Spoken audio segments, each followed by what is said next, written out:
निमित्तानं आपण हा सप्ताह करतोय। भगवंताचे लढीवाळ भक्त श्रीमंत श्री सावता महाराजांच्या पुण्यतिथीच्या निमित्तानं आपण सप्ताह करतो। मी सावता महाराजांना असंही म्हणेल की 12व्या शतकामधले प्रगतिशील शेतकरी म्हणून सावता बाबाकडे जर पाहिलं, प्रगतिशील शेतकरी का तर कांदे आपण बाबा आत्ता पिकवतोय समाधान बाबा, पण सावता बाबांनी कांदे 12व्या शतकामध्ये पिकवलेले सापडले। आता आपण मुळा लावतोय, आता आपण मिरची लावतोय, आता आपण लसण लावतो। दिदे लसण लावलं तुम्ही, मिरच्या किती बिघा? 2 बिघे। असं नाही ग बाई, कीर्तन असंच राहतं। तुम्हाला जर नाही माझ्या बरोबर बोलायचं मग कीर्तनाच होतो काय उगा फक्त असं नाही। मग मला मी बोललो तेवढं सांगत राहायचं। आता तुम्ही जी शेती करताना हा इथं मागं जो फोटो दिसतो ना, ह्या बाबाला ही शेती आत्ता तुम्ही आम्ही करतो ना, तर ही शेती या बाबाला जेव्हा करताना त्यांनी पाहिलं। कोणा? त्या जगाच्या बापानं, त्या परमात्म्यानं। तर त्याला सुद्धा असं वाटलं का एकदा यांना भेटायला जावं। तुम्ही शेती करताना तू जसं सांगितलं आता मिरच्या आम्ही लावलेल्या बरोबर, त्या मिरच्या पाहण्याकरता कोणाला तरी गावातल्या एखाद्याला वाटलं पाहिजे जावा। तुझं नाव काय?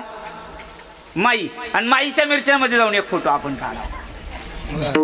जगाचा मालक विश्वाचा चालक आतापर्यंत सगळ्या संतांच्या पालख्या पंढरपुराला जातात, पण एक मात्र पालखी अशी आहे सावता बाबा, की सावता बाबा पंढरपूरला पालखी जात नाही। मग जगाचा मालक विश्वाचा चालक पंढरीश पांडुरंग परमात्मा तिथून निघतो आणि सावता बाबाच्या आरण नावाच्या गावाला येतो। सावता बाबाची पालखी जात नाही। सावता बाबानं तिथं हे पिकं पिकवलेत, जे पिकं आज आपण आपल्याला म्हणतो मी कांदे पिकवले, कोणी म्हणतं आम्ही मुळे केलेत, कोणी म्हणतं आम्ही मिरच्या केल्या, कोणी म्हणतं आम्ही लसण केला। सावता बाबानं ऐकायचं का तुम्हाला? हे सगळं 12व्या शतकात पिकवलंय। असं पिकं केले त्या काळामध्ये 12व्या शतकामध्ये कोणते औषध पाणी बाबा कदाचित नसतील नाही, नव्हतेच।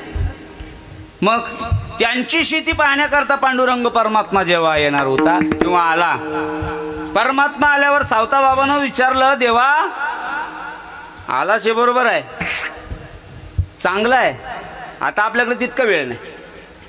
बरं झालं, देवाची इच्छा असेल ना, मी जसा आलो आल्या तुम्ही बसायला टाकलं, बसा बसा बसा बसा, खुर्ची घ्या, इथं बसा, तिथं बसा तर म्हणाल ना। तुमच्या घरी आम्ही आल्यावर तुम्ही निदान बसा, देवालाही बसायला गरज होतीच ना। तुला जर बसायचंच असेल ना देवा, हे भगवंता, हे जगाच्या मालका, राईक बसण्यासाठी जागा केली मी। सावता बाबाकडे 2 खुरपे होते। किती? 2। एक खुरपं होतं निंदन खुरपण करण्याकरता, जगाचा मालक यायचा आणि आल्यावर त्याला निंदायला देवाला। मग सावता बाबा हातातलं खुरपं देत असतील असं नाही, सावता बाबा कामच करत होते।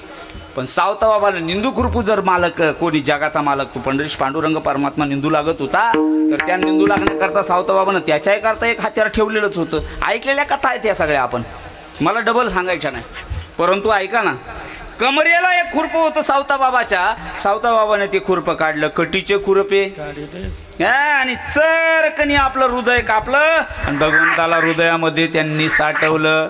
अरे जेव्हा जगाचा मालक हृदयामध्ये ह्या बाबानं साठवला, आजही बघा जगाचा मालक त्यांच्या हृदयामध्ये बसलेला आहे। माळी समाजाचा उद्धार जर केला असेल, माळी समाजात नामा म्हणे त्यांचा जन्म सफल झाला, वंश उद्धरीला माळी याचा।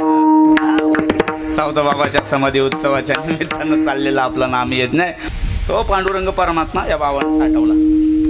त्यांची पुण्यतिथी आहे ना, पुण्यतिथीच्या निमित्तानं मी हे सांगत होतो।